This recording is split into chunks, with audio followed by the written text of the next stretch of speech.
Available at Frontier Car Accessories, complete body kits accessories. That cover for pickup. Pinabitan po natin ng wild truck ng roller version 2. Disosi po siya. With extra 1K. At kinabitan din natin siya ng garnish cover.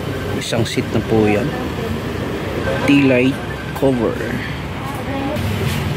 At handle cover po, inner and outer po. So ito may purpose talaga po yan, para pag nagbukas po tayo, like yung mahaba po yung kuko mo, pag nagbukas po tayo, hindi po magagasgasan po yung body ng sasakyan. So kailangan po natin siya ng protection. So ayan na nga po yung inner and outer po. At kinabitan din po natin siya ng headlight cover. So kasama po yan sa seat ng garnish. Yan.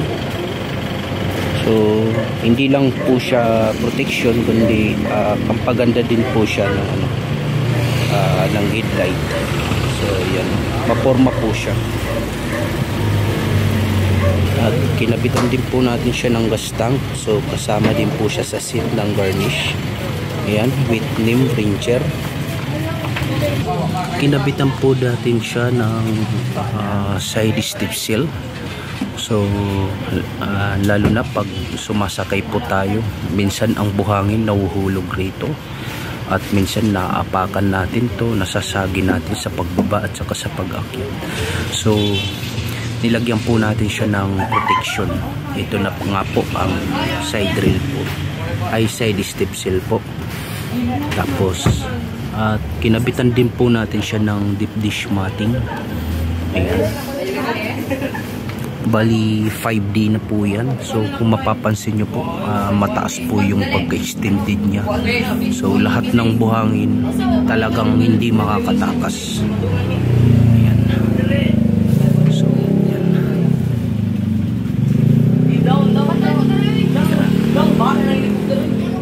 At punta naman po tayo sa passenger seat. Ito po yung deep dish niya. So sakop hanggang gilid. Yan, mahaba po siya. At kung titingnan natin ay mataas po talaga ang pagka 5D niya. Yan. So ganun din po ang side step seal. Ayan. So yan, protection na po yan sa sa pintura ng body ng sasakyan, para hindi po siya magasgasan. Ayan. At kinabitan din po natin siya ng front grille. So nag-upgrade ang customer ng front grille with amber lights at saka signal light.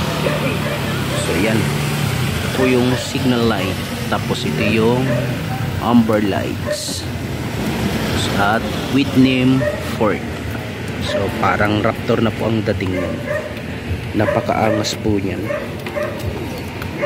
At syempre sa mga magtatanong kung nasaan po yung address namin, ayan po yung complete address namin at saka name ng shop. So dito lang po kami sa Cordillera. Kilid lang po kami ng kalsada.